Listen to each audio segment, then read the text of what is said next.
Excellent. All right. Now, has anyone got any questions before we start?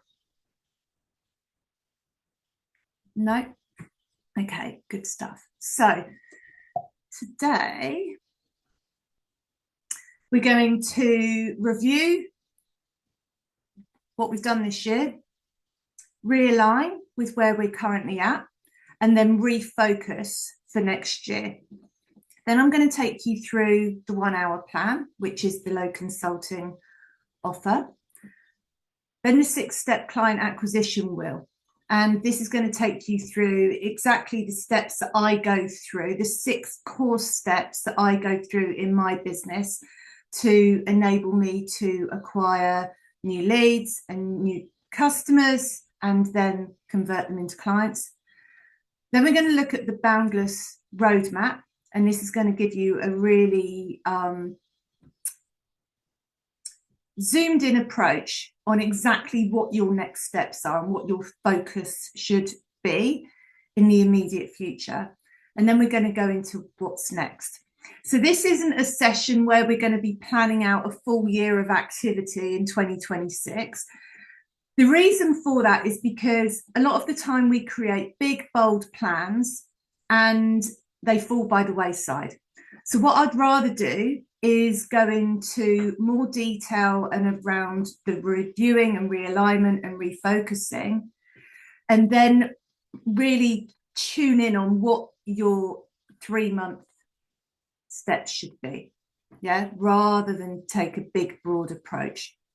Because when we do it that way, it's more achievable for us rather than getting bogged down in too much of the detail. So let's start off with 2025.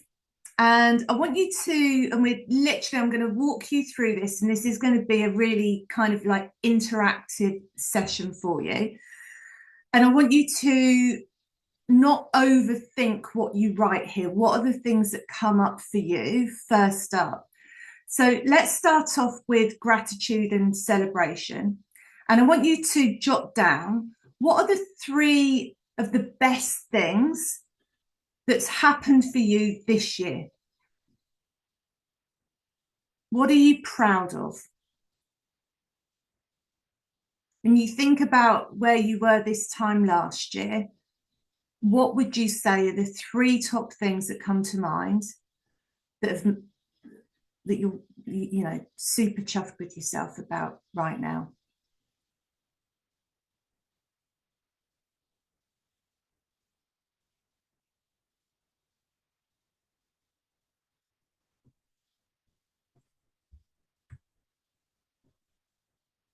I really should have a timer so that I can count this down for you. So I'm going to give you a couple of minutes on each one. When you've written down at least 3 things, just put your hand up for me and we'll move on to the next one.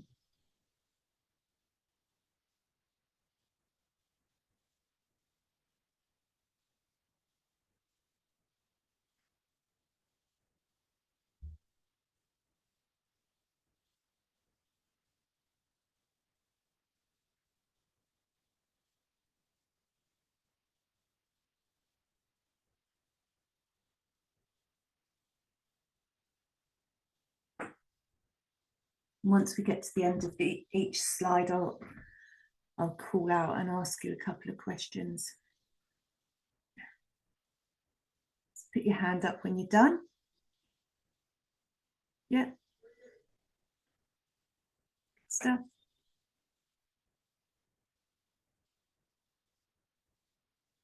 You done, Kendra? Good stuff. Okay, growth. So we'll move to the top right. What are the biggest challenges that you've grown through this year?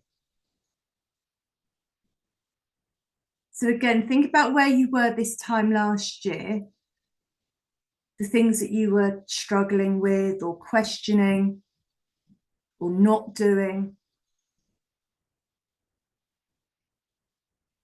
What is it that you've actually worked through?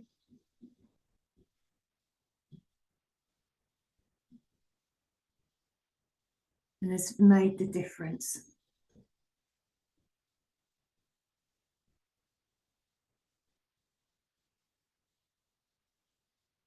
This is a big mindset piece as well.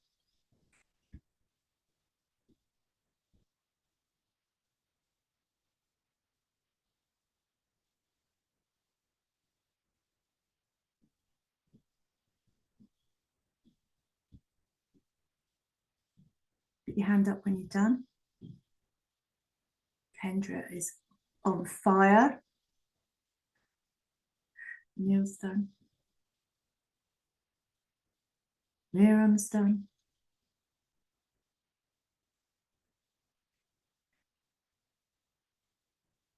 You done, Richard? Almost. Yeah. Okay. Let's move to the bottom left. What have you learned this year? What have you learned about yourself, your business? What misconceptions did you have, or stories that you were telling yourself that weren't true?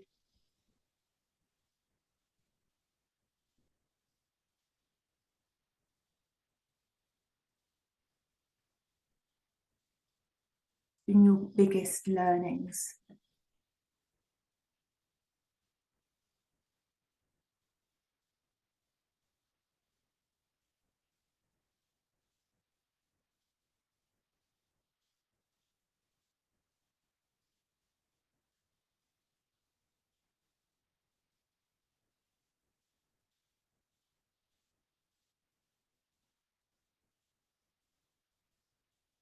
Going through all of these steps and questions is a really good way to cleanse your mind and to start on a clean slate.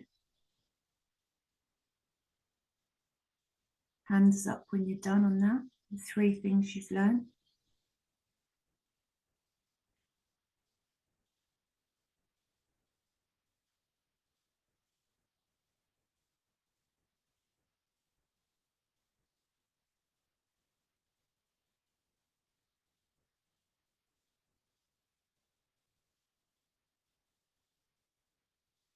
Almost done, Kendra? Good stuff. Now, what are you going to let go of? What are the things that maybe you've been doing this year that really is kind of like zapping your energy, the stuff that you're not really enjoying that much, the stuff that isn't really delivering the results that you anticipated or want?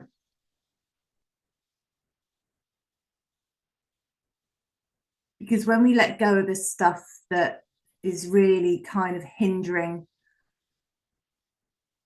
our energetic flow, we can remove that. It frees us up and opens us up to get more of the good stuff, to let more of the good stuff in. So what are you going to let go of?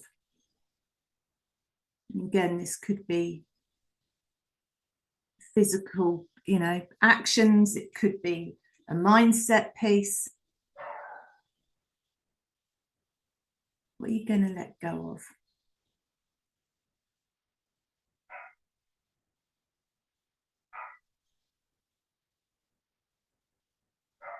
What are you not prepared to tolerate anymore?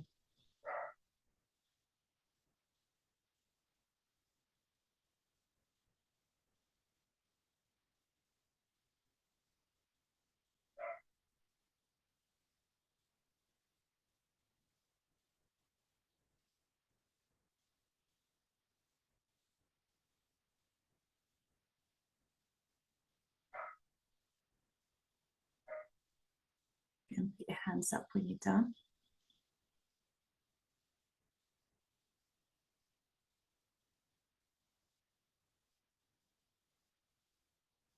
Stuff.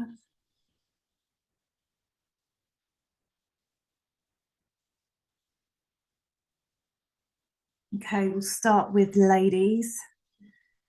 That's you, Kendra. It's just you until Tara arrives.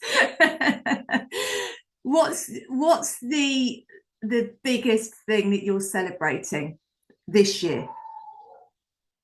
Uh, that I've started making money. Good stuff. Yeah, finally started making some money. So that's been good. Okay, good. Yeah. Miron,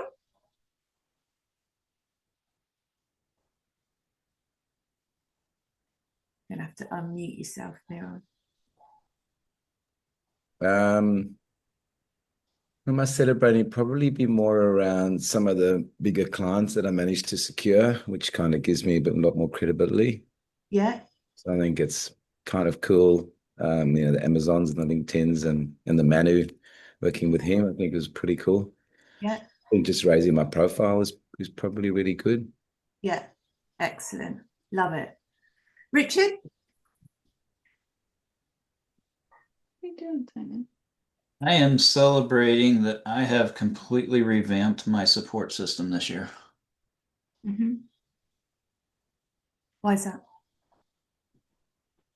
Um, at the end of the day, things weren't aligned with really some of it was some of my expectations, some of it was on undelivered promises. Mhm. Um, and over the course of, I guess, 6 months, I've made a lot of changes around that, and I've seen success quickly in each of the areas where those primary support systems were impacting. Yeah, good stuff. Love it. And Neil?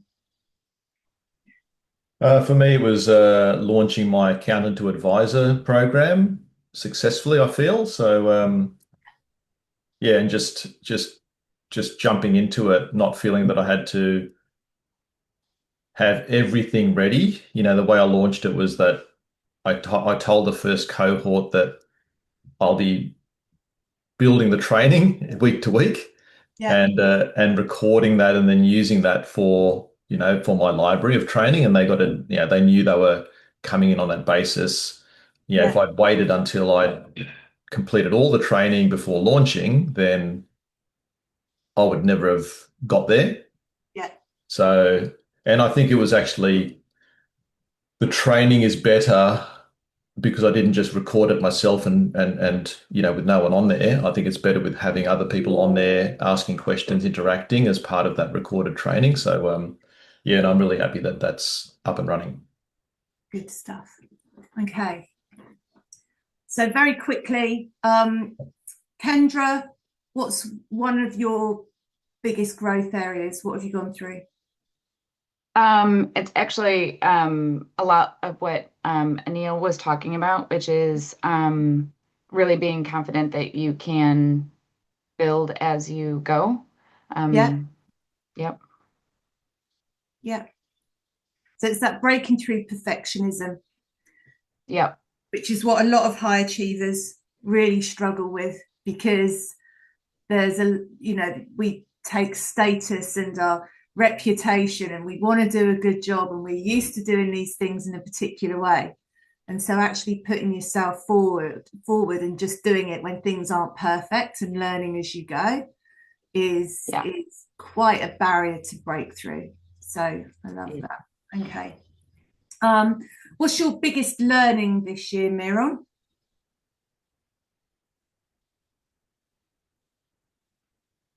Oh, you're on mute.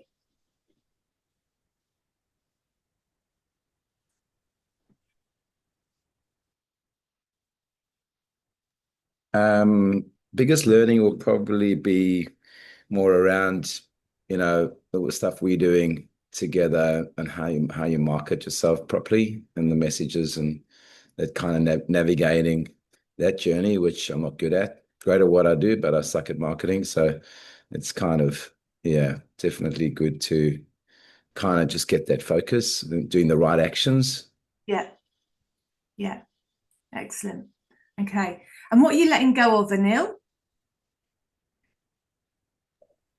I had nothing down. Want to let something go. I think I've already let go of stuff. I think that's so what I've traditionally done to build my business locally is networking. Yeah. And for a while I already decided that I was going to not feel like I needed to keep networking locally because I wanted to build a global business and one that I can run from anywhere, that wasn't reliant on networking and referrals to generate business.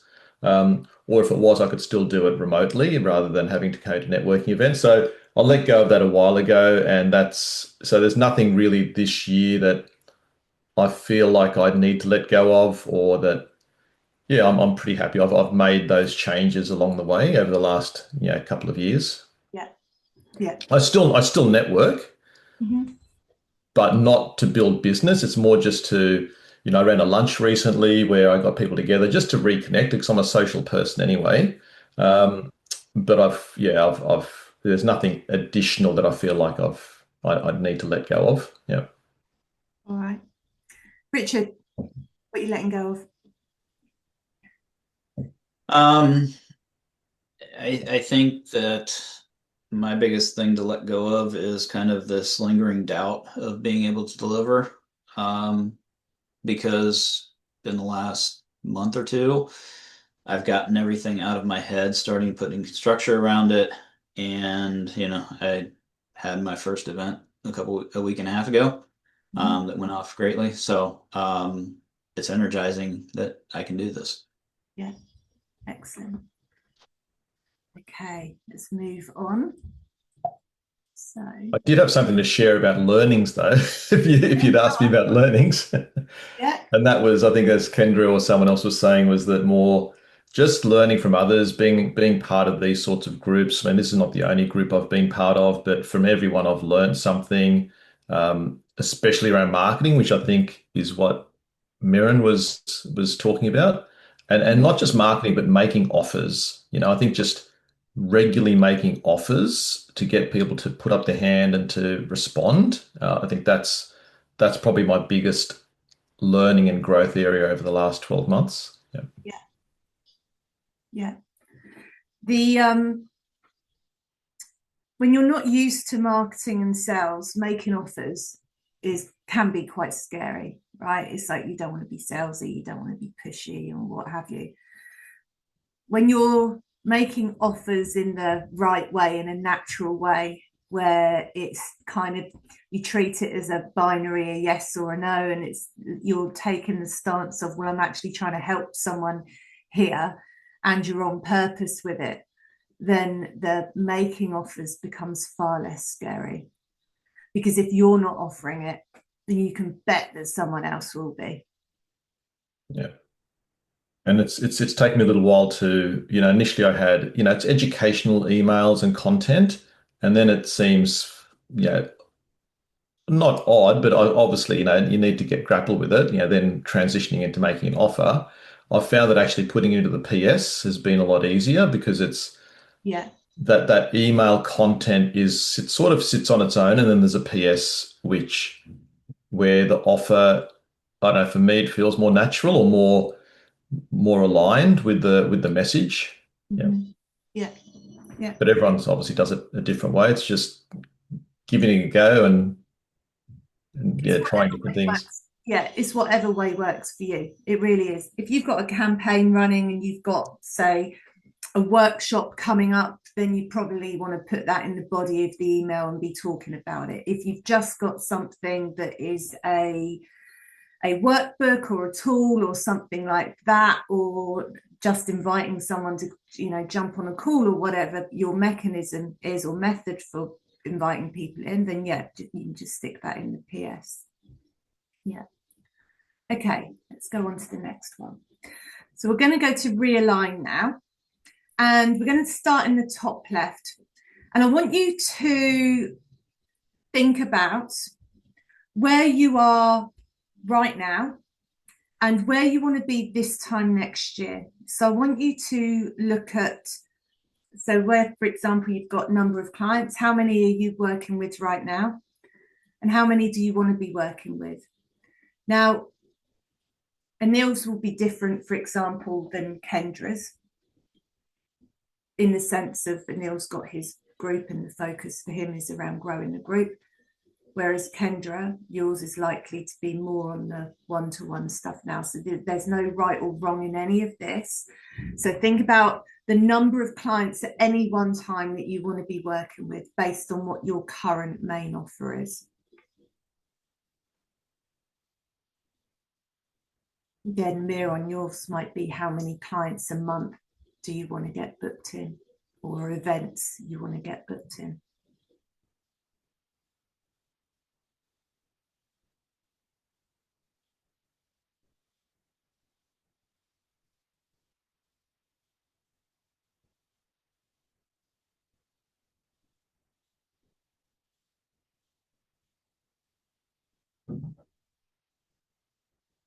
Let's go through those. Number of clients, the average income per client, whether that be weekly or monthly.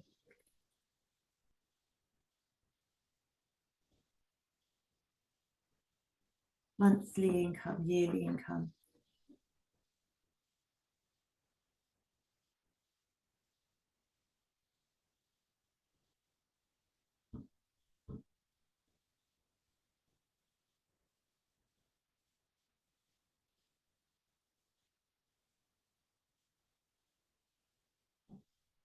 If you want to use SMART here, specific, measurable, achievable, relatable, timely, relevant, timely.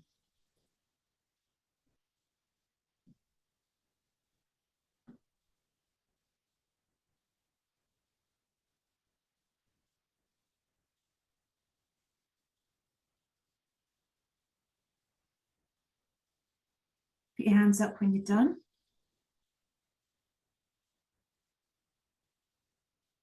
Okay. How do you want your marketing to be different?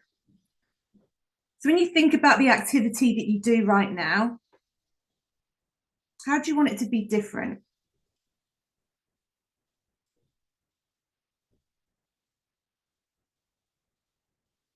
And this can be showing up differently. This could be the activity. It could be the platform. It could be the way you're doing it. So whether it could be anything, as in you want to do podcasts or video, or you want to focus more on your copywriting. How do you want your marketing to be different compared to what it is right now?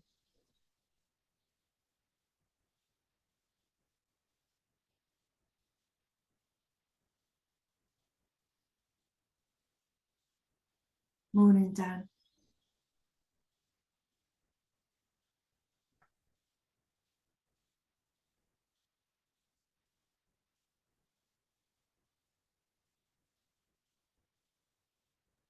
Put your hand up when you're done. Okay.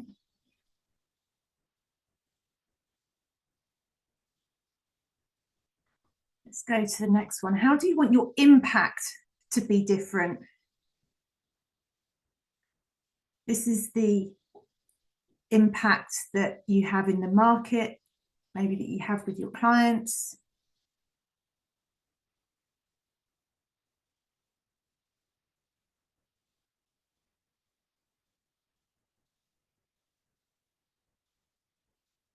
How do you want to be making a difference better than maybe what you are right now?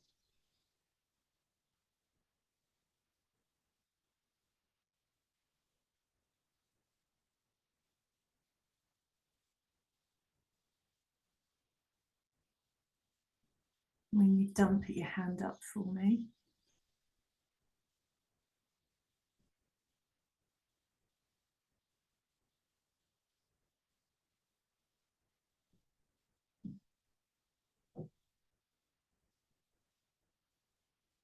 Good stuff.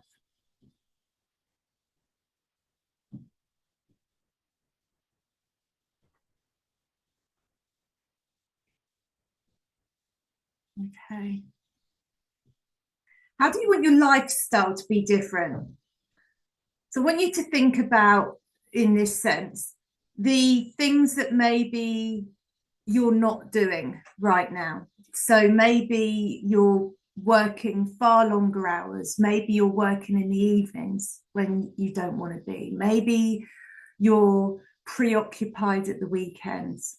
Maybe you struggle to go on holiday because it's your business and you worry. Maybe it's the fact that you're not having quality time with your partner. You're putting things off that you really want to do. You're not exercising like you'd like to. You're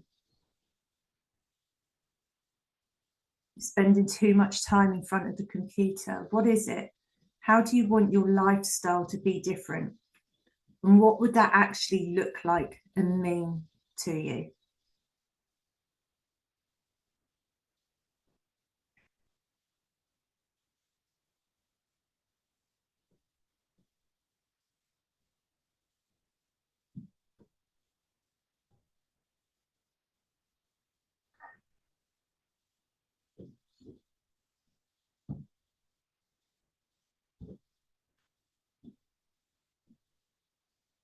Hands up when you're done.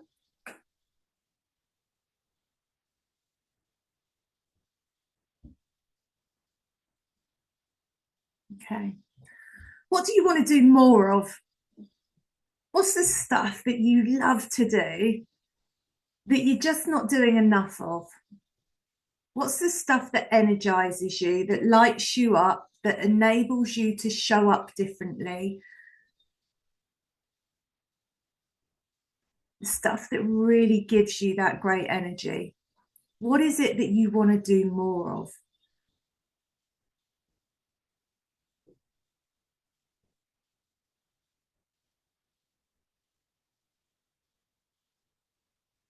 I remember back in my agency days, all I wanted to be able to do was take the kids to and from school. It really was that simple for me. That's what I wanted to do more of.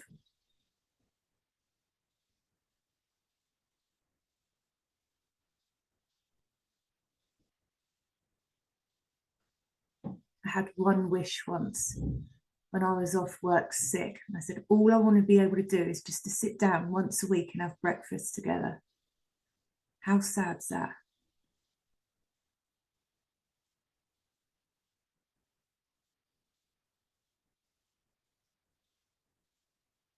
Now we sit and have dinner every night, and I want to be left in a room on my own to eat in peace without the kids arguing.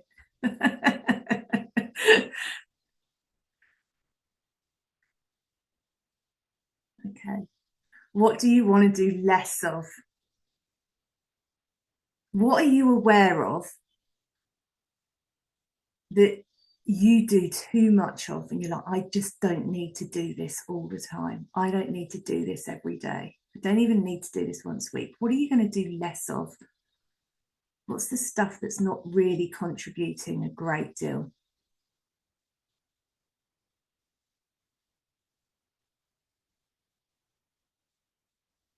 For example, if you wrote here, I want to do less worrying. Worrying about what? Why? What difference would that make?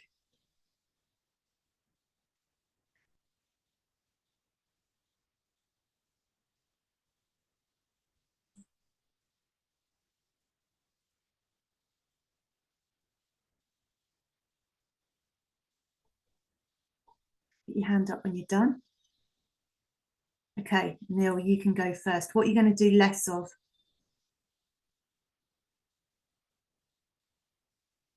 Less of. So I want to do less client work. So I suppose it's traditionally those one-on-one clients. Yeah. There's obviously the coaching conversations and it's keeping them accountable, all of that type of thing. But I tend to do too much additional work. And I think, and that's one of the reasons to transition to a group program as well. And also just less stress and juggling tasks. I just always feel like I've got a lot on my plate and I get a lot done. I've got plenty of free time, but yeah, I just want to have less I want to be able to feel I don't need to be so organized. And, I'm organized, I've got a to-do list, I plan out my calendar, all of that, and it works. But I want to need to have less of that type of Yeah. feeling I have to be organized, if that makes sense. Okay. Just less stuff to do would fix all of that, but I think a lot of it's just client work and just worrying about each client, and that whole one-on-one relationship means yeah yeah putting more of that effort in, which I want to move away from. Yeah. Okay. And what would that look like when you think about number of one-to-one clients versus number of clients that you've got in a group? What would that be? So currently the group, because it's only started, I think I've got about 8 in there, which is good. And I've probably got about, say, 12 or 15 one-to-ones. This sort of fluctuates because some of them are more ad hoc. So I'd rather, ultimately I like to have like 5 one-to-ones and 50 group, Yeah. and then eventually 100 group. That's the model I'm working towards. And then that will take time to develop, and then there'll be different support structures that I can put in place for that. But yeah, let's say five one-to-ones and 50 group. Okay.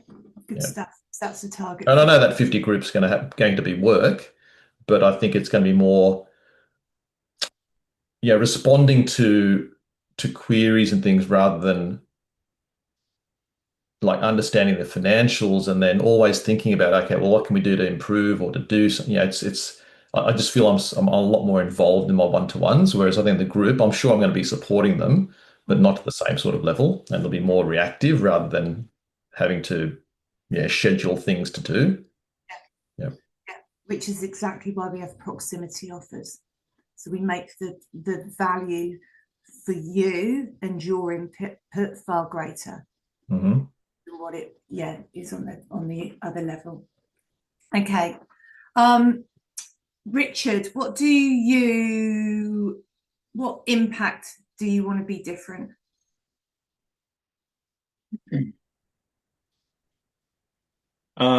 So I think really my impact to be different is to really connect with the dads that I'm seeking and to open up the pathways through both kind of the roundtable events that I had, as well as one-to-one, to really help them build their pathway to their clarity, their happiness, their presence. Good stuff. Kendra, how do you want your marketing to be different? Marketing. I want it to be more polished. So that it's a little bit easier, right? Like where I've got more of a strategy that is consistent that I can follow. And the additional marketing channel that I'd like to see in 2026 is I'd like to do some more speaking, or start speaking, I guess, like at events. So I'd like to add that. Okay. Cool. All right. Miron, what do you want to do more of?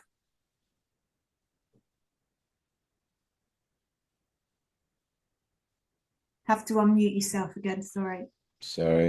Yeah, I'll probably say securing partnerships, kind of getting more business to come to me rather than, searching for it via the channels that we've discussed. So kind of having that, and then more events per client. So, look at the schedule and go, right, instead of, one event here and there, to go, right, one, we just lock in 3 for the year. So kind of doing that. But I think letting the business come to me, from starting the month where I've already got X amount of events from coming through automatically, would be ideal. Yeah. Okay. Excellent. So yeah, and one of the ways with that is to get in with the procurement departments as well. Yeah. So people in the big businesses, the procurements, you get on their preferred list of suppliers. Yeah. Yeah. Okay, Dan. Hello. Hello, how are you doing? I'm good. How are you? Good. Yeah, good, thanks. Yeah, so I'm a bit late. That's Taking my all right. daughter swimming this morning, which is nice. So yeah. Oh, Yeah, I'm not doing too bad. So I jumped on a bit late, so I've been that's typing all right. crazily You were away. here for the lifestyle bits. How do you want your lifestyle to be different? Yeah, okay. So lifestyle, I would I actually haven't written that one out yet, but in terms of I'll take my answers from the what I want more of and less of. In terms of lifestyle, I'd like to be able to have the freedom to take the whole of the school holidays off if I want to. So the Yeah, whole of the 6 weeks at summer or 2 weeks at Easter or whatever it may be. I want to have that type of freedom without a drop in revenue. So to yeah, get my business to a stage where I have enough new business coming in that I can then outlay it to other consultants and then yeah, make the money off of that and have the revenue rolling along while I'm not really doing much on that downtime. So that's number one. And then I suppose what I want to have less of is less sort of worrying about money in the pipeline of work. And if I mhm, lose out on a big opportunity, don't think, oh, that's it. I kind of think, yeah, always have sort of a steady pipeline of yeah, opportunities coming through, keep that pricing going. And I want to move away from doing my own working in the business. So doing the contract reviews myself, doing operation maintenance manuals myself, doing expression of yeah, interest myself, offload mhm, all of that to other people who can do it quicker and better than me. And then yeah, so I'm just managing the flow of the work coming in and then going out to those people, getting the delivery, and then increasing the customer service and the follow up. So I'm probably could be much better with that, like following up, see how they found everything, what else I can help with. Trying to sort of improve that aspect of my business, like the after sales component. yeah. So delivery. Okay. Yeah. So what is it then if you want to have a larger pipeline? Hmm. What are you going to do for that? What's your ideas right now? Yeah, so my ideas at the moment are, first of all, to increase my marketing email output. I'm quite happy with how LinkedIn has gone over the last year, so that's growing steadily, and I'm going to keep pushing that as well. But my marketing emails, I'm going to start, might be a bit spammy, but the people that connect who I think are good on LinkedIn, if they've got their emails up, I might start hitting them with emails, adding them into a funnel very gradually, and obviously saying if you don't want to receive these emails, I understand everyone's inbox gets full and is precious to them, so feel free to unsubscribe. And then I want to build funnels up so they're bigger. So at Yeah, the moment, my funnels are about 5 or 6 emails. I want it to be where there's like 2 months worth. So once someone enters, it's just small little bits of value over maybe 2 months. So about 16 emails, about two a week.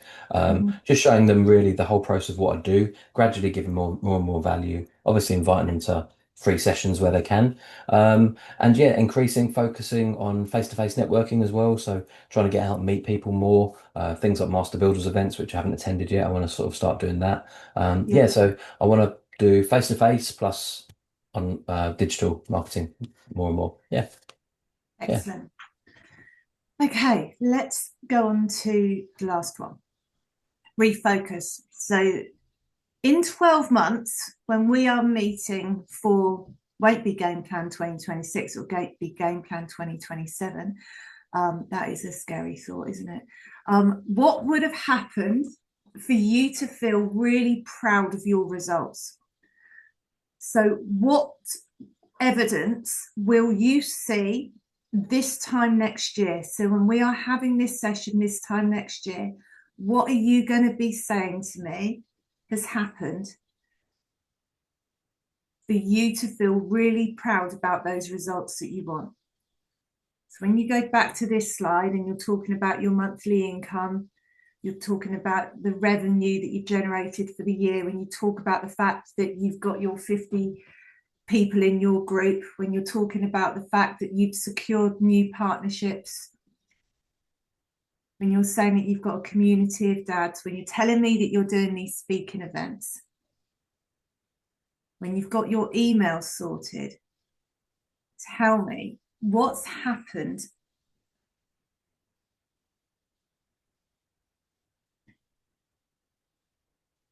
What's going to be different versus right now?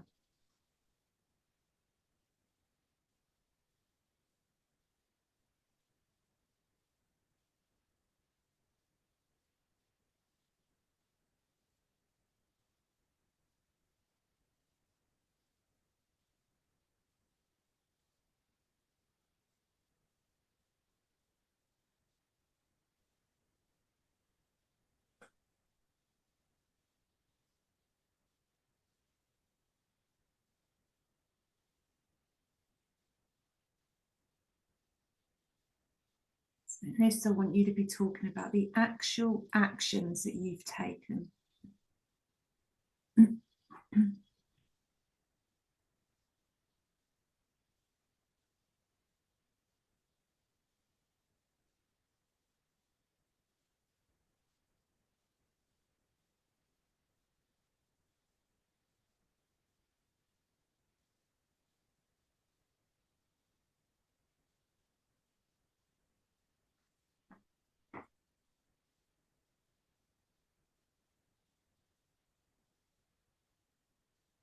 Put your hand up when you're done.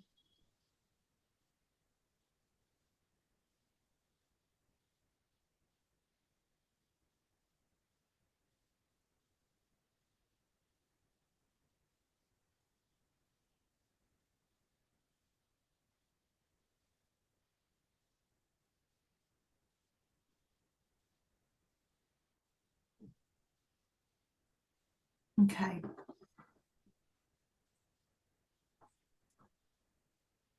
So if that's 12 months, and obviously there's a gap right now between where you are and where you want to be.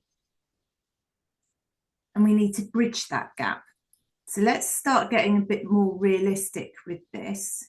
Yeah, because the 12 months is really about a goal and a vision. What is it in 6 months' time that you need to have done or need to be in progress of for that 12-month result to be realistic, for you to actually hit it? Where would you need to be in 6 months' time?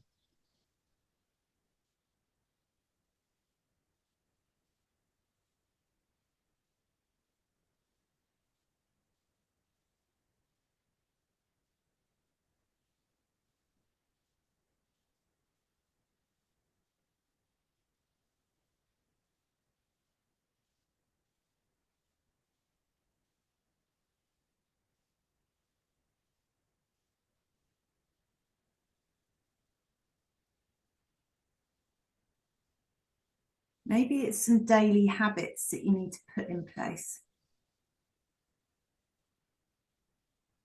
This is all, the 1% of, compound effect.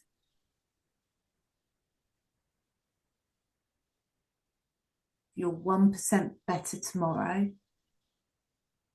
1% better the next day, and then the next, and then the next. And that gradual progress.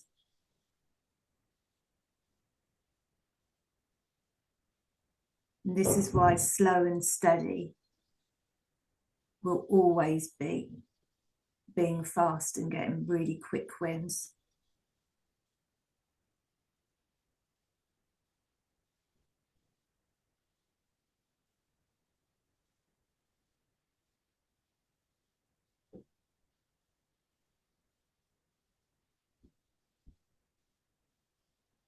So in June, by June,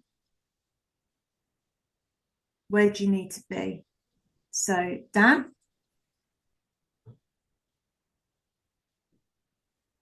Where do you need to be? Where I need to be by June, so to be on track for my target. Yeah. Over 2025, I've had 15 customers in total. So I want to Yeah. increase that to 20 customers. Yeah. So to do that, I'll be at 10 by June. Put that in, 10 by June. Then my ongoing clients, so my sort of monthly recurring, I've got 2 that are current at the moment. So I want to increase that to 4. Yeah. That'll be on track for my sixth I want to get to by the end of the year. And I Yeah. want to average a turnover of 2,500 per month per long-term client, one Yeah. way or the other. I've got a turnover target of 30 grand per month. So that's my average turnover target for the first 2 quarters. That's what I want to achieve. Yeah. And I want to get the Keep Building program changed to include a paid service with 10 members. So that's a bit of a tall ask, but I think I can do that by June. And then in-house training sessions, I want to complete at least 3 of those across Australia. I've got one person that seems actually 2 people that seem quite interested at the moment, so that could happen quickly. And really, in terms of habits, I'm going to commit to weekly posting 5 times on LinkedIn, which I'm almost achieving. I'm between 3 and 5 a week at the moment. 5 Instagram posts a week, two marketing emails at least a week as well. So that's my sort of small steps towards it. Okay. Yeah. Excellent. All right. Richard.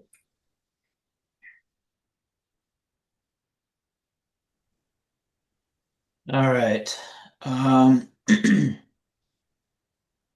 Yes, starting out, really for me, it's continuing to build out through framework, offer all those pieces, get all those pieces put together. And, as Anil and others have said, push it out early. It's not going to be perfect, but get started. One thing that I really need to do is have kind of, content generation blocks and build out a library versus what am I going to do today? Which creates a underlying panic, fear, all those negative emotions of living by the seat of your pants, so to speak. So doing that, consistently, being much more consistent in my social presence. You know, I'm thinking, minimum of four written posts a week, kind of a daily, just kind of more of a high level quote, something that gets, visibility, keeps me out there, getting that so that I can schedule that out and do that on a regular basis. And doing at least 2 emails slash newsletter type distributions a month as well to my list. That's not enough. Okay. 2 a month isn't enough. Okay. We'll bump that up. And I think having 5 to 8 active clients as well Yeah. by June. Okay. Excellent. Kendra. Oh, sorry, sweet. You're in. Miron, you go because you're off mute as well. So, Miron, you go first. What needs to happen within 6 months? I would have liked to have secured 3 new partnerships, giving me 4 events a month. Yeah. 30 new customers coming through. It sounds a lot, but it's not actually that much. If you think about it, it's 6 months, it's 5 new customers a month, which is at a minimum. And then I also need to be consistently posting 3 times a week. Yeah. So it's kind of where I've got up to. Okay. Excellent. Kendra, where do you need to be in 6 months? I think within 6 months, I want my sales funnel to be really smoothed out. Yeah. So that we've got a real good, consistent pipeline. Starting my email marketing. Yeah. So that should be running smoothly by then. And securing at least one speaking. Love it. Excellent. Okay. Great stuff. How are we tracking? We bang on 9 o'clock. So that's good. We're good for time. Usually I do this bit at the end and then I run out of time and I'm telling everyone, oh, just complete that last page on your own. So I'm good. Okay. So what has come up for you in the chat bar? What's come up for you so far? What's been the aha moment? What are you getting kind of like the feelers for right now as a process of what you've just gone through, or as a result of the process you've just gone through? Bring up the chat bar.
Thinking, what do you mean by that, Dan? Sorry, I pressed enter too quickly.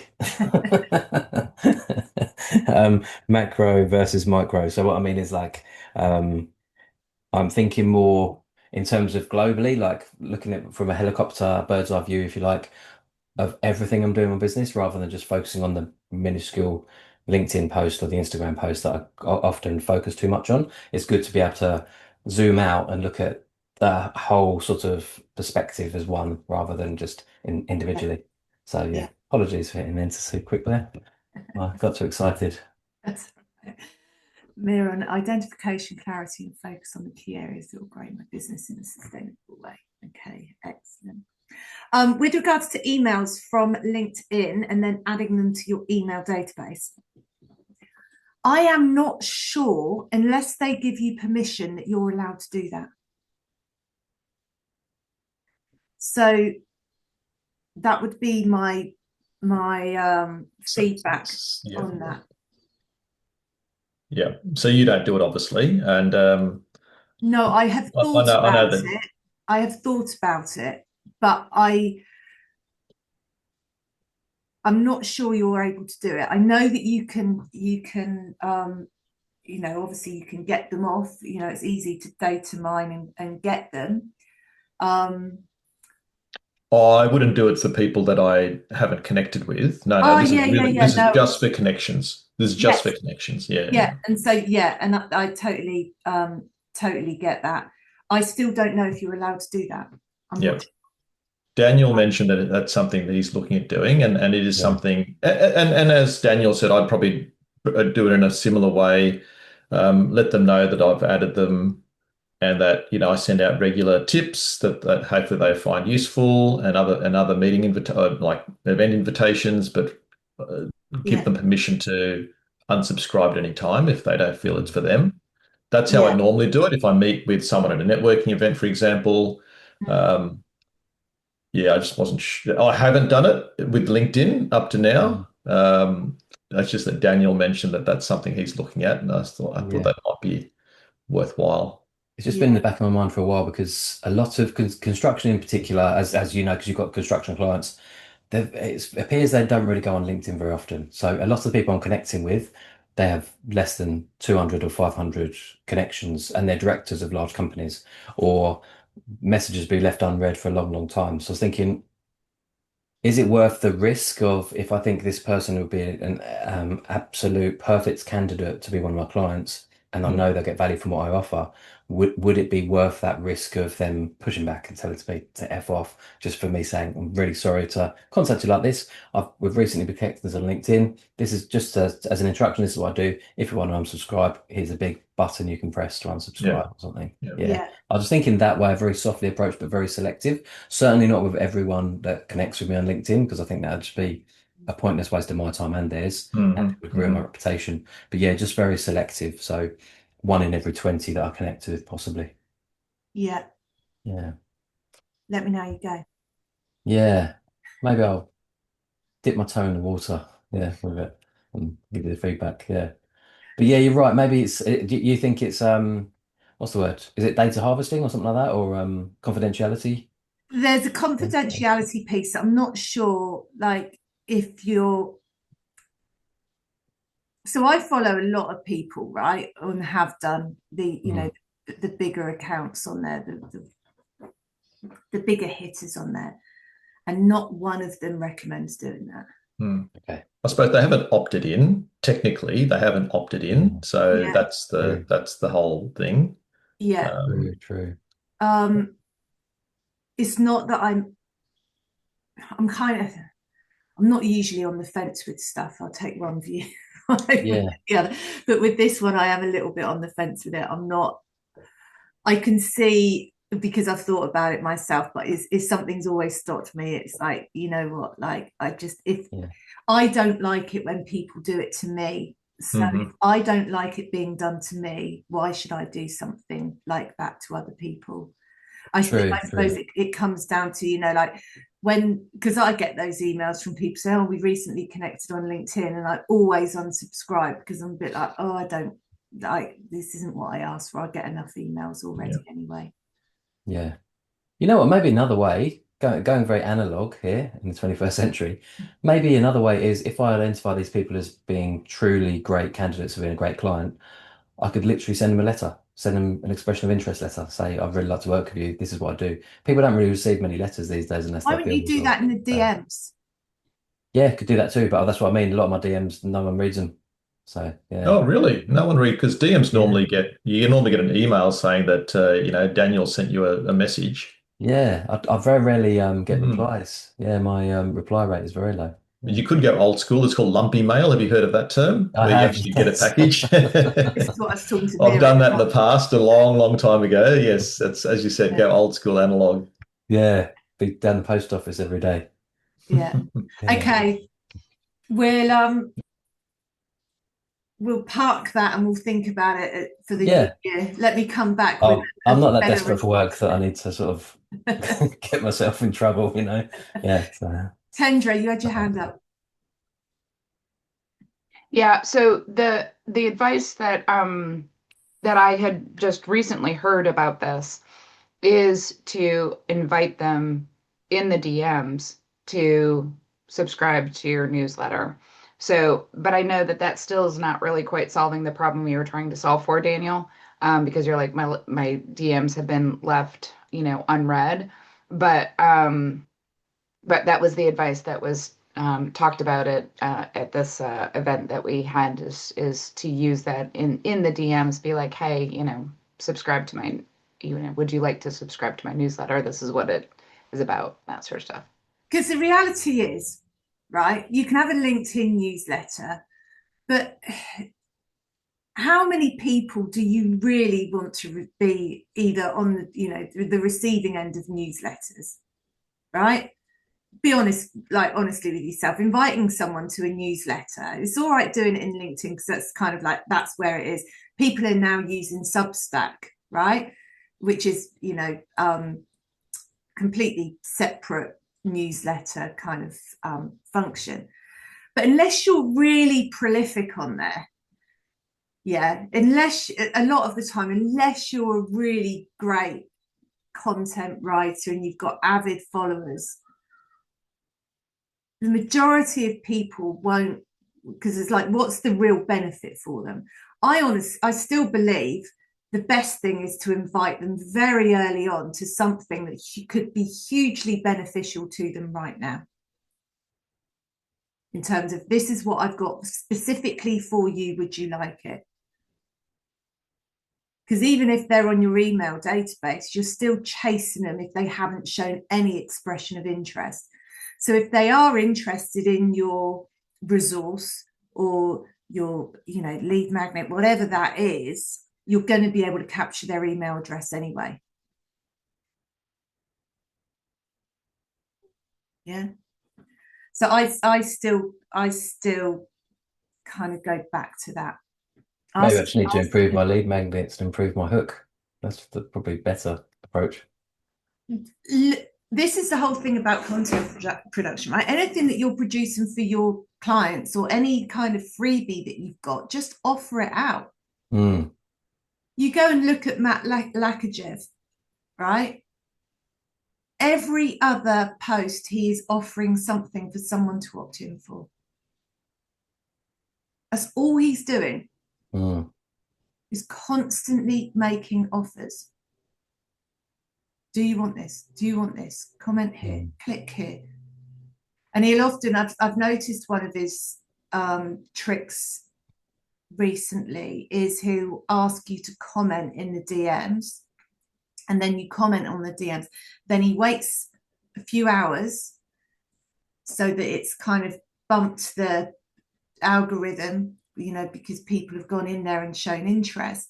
And then he'll put the link in there anyway, because he knows that a lot of people won't comment that do want it, as it kind of covering those that are either overt or covert. Good Because idea. the ones that are covert are actually more likely to be his ideal client, than the ones who are overt. Yes. Yeah. Yeah. I Because mean, the ones who are overt are generally, a lot of people who comment on your posts are piggybacking on your popularity or piggybacking on you, right? I'll do the same thing. Yeah. Those ones that are genuinely interested are the ones that are holding back, that are following you. Yes. So that's why you put the link in there, so then you capture them in a different way. It's funny because I see, obviously you see who clicks on your profile if they're like not premium, I suppose. So you can see who's viewed you, and it's like, oh, there's a lot of people viewing me who never like my stuff, but they've viewed me like 3 times in the last few weeks, that type of stuff. So you know there's something there, but they're just not Do quite you message reaching them? out. I haven't, no. I probably Right, so should. that's why. So those people, if they are your ideal client, you should be DMing them and saying, hey, I see, you know, just a hello, just to open the door. Yeah. Right? So Yeah, good all idea. of you should do that. Anyone that's looking at your stuff or showing interest, or, you know, viewing your profile, just reach out to them. Yeah, good idea. Thank you. Okay, we're going to go into the 1 hour plan now. I've got 1 hour and 15 minutes. I'm going to fly as quickly as I can through this. So can you see my screen? Right. So I spoke to you a few weeks ago about having a game plan, right? Having an entry point for someone to come into your world and for you to be able to give them a plan, right? So give people clarity, give them direction, and give them momentum. Because the way people are making decisions in the market has changed. Your prospects are no longer persuaded by promises or long explanations, right?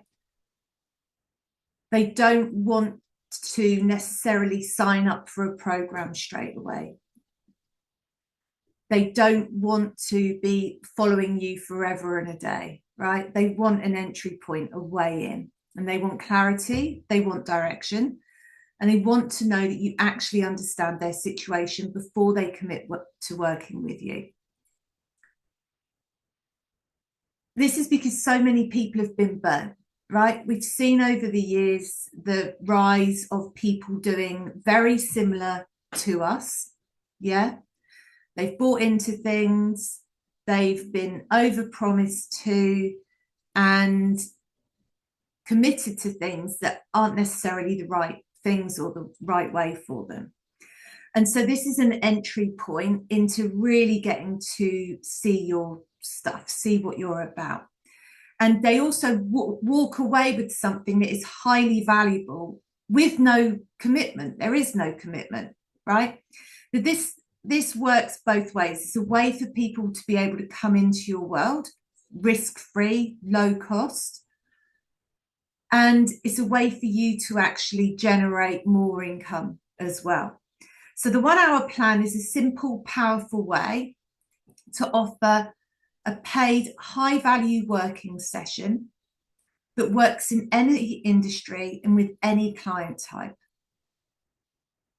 So this could even work for you, Miron, with regards to if someone had ideas about how they could invigorate their team activities, right? And you're walking through top line, like what they could do, giving them ideas about stuff. It's not about giving more information. It's not about overloading them.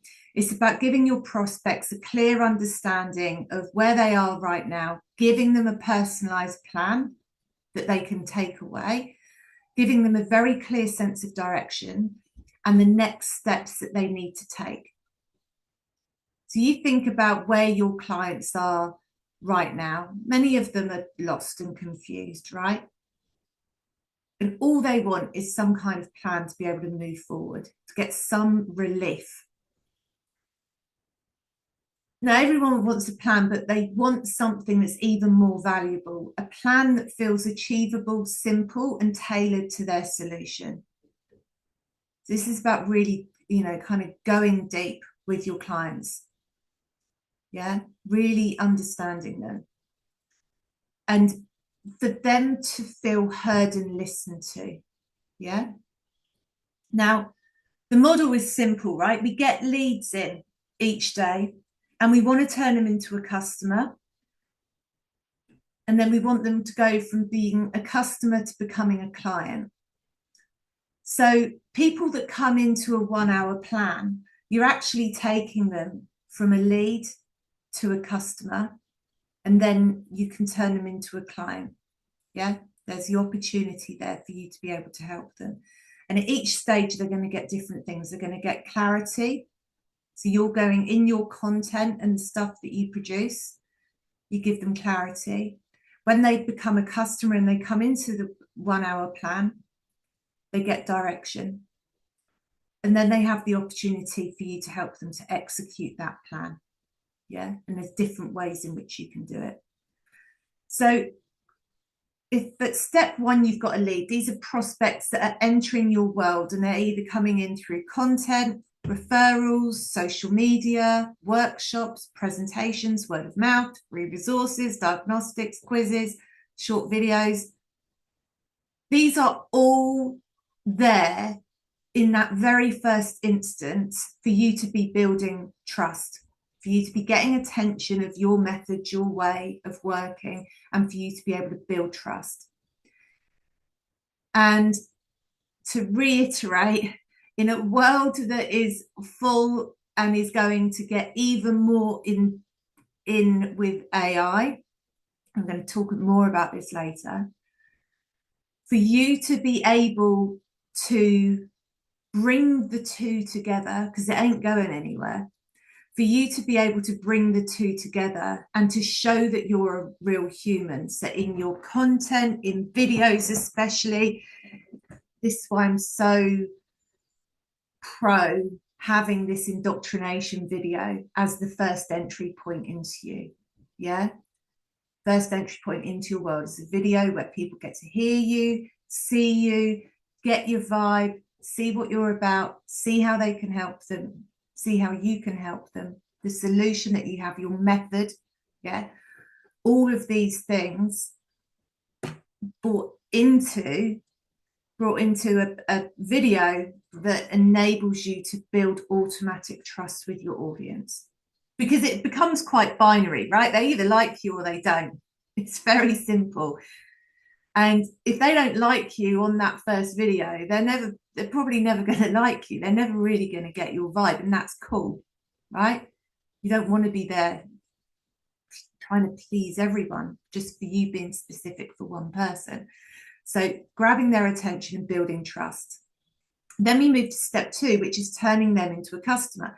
So your prospect purchases a paid clarity session. So they buy a 1 hour plan, and you charge anything between $99 and $500 for that. Yeah.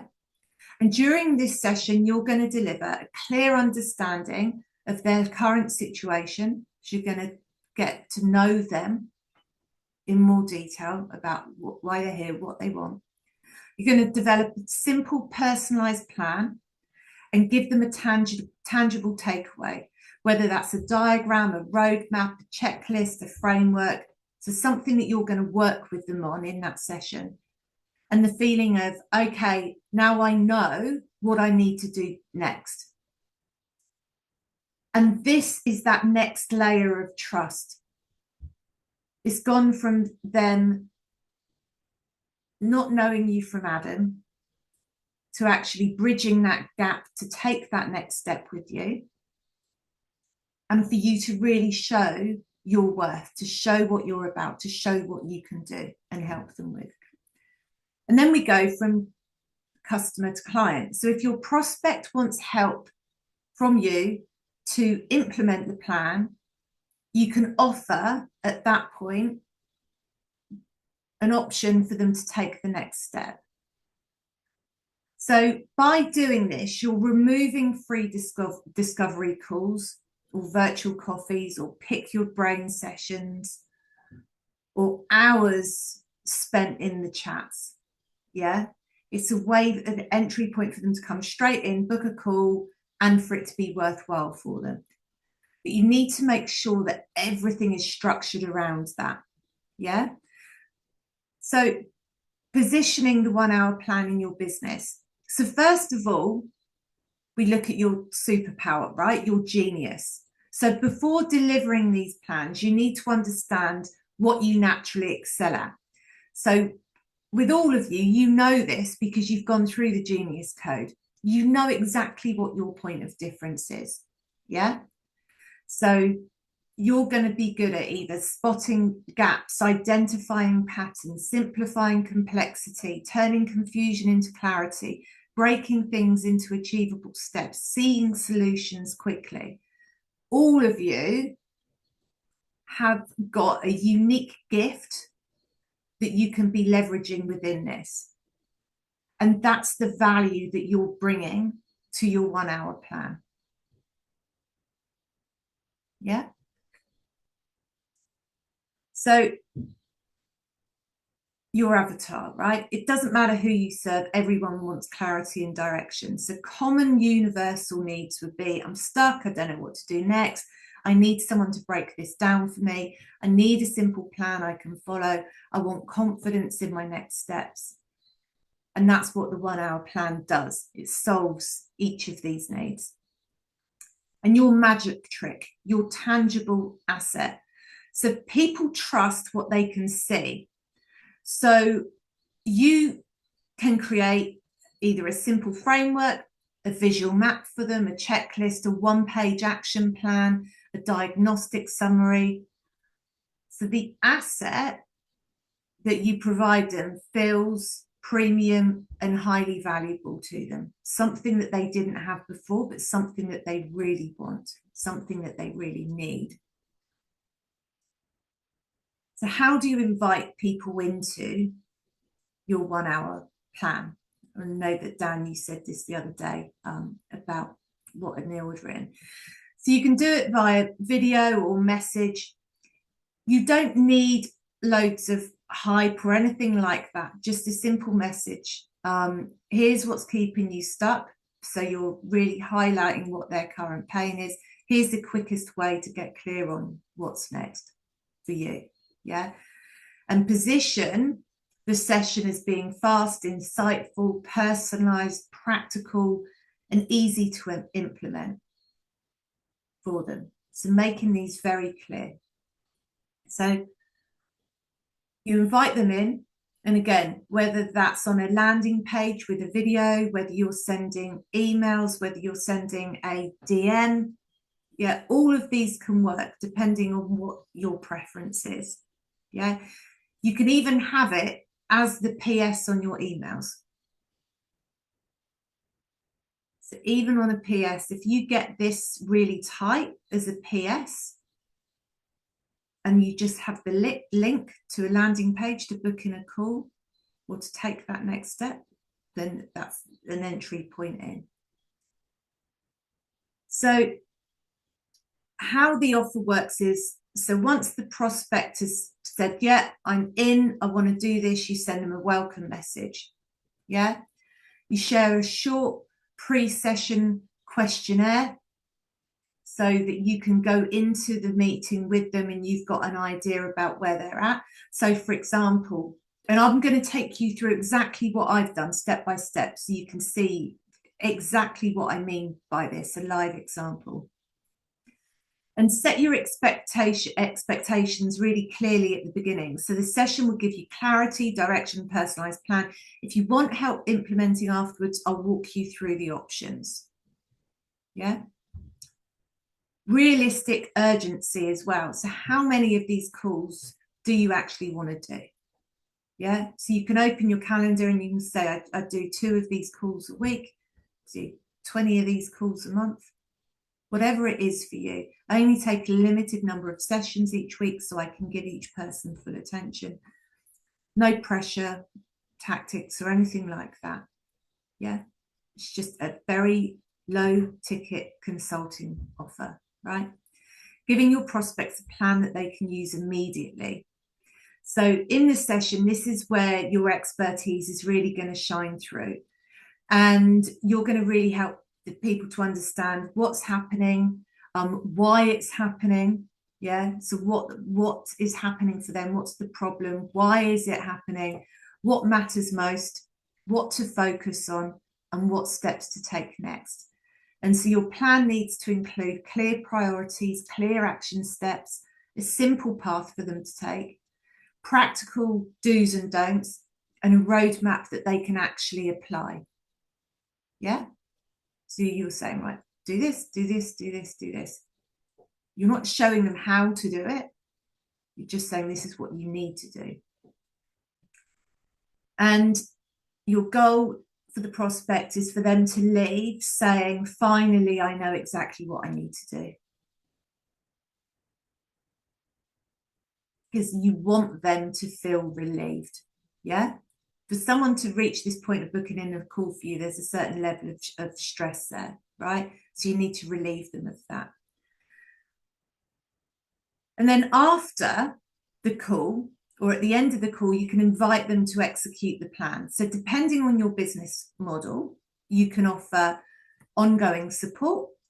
So that could be coaching, consulting, regular sessions. It could be a project or an engagement. So implementation, strategy, training, yeah, where you're actually there doing it for them. Or done with you, or done for you. So step-by-step help in executing the plan.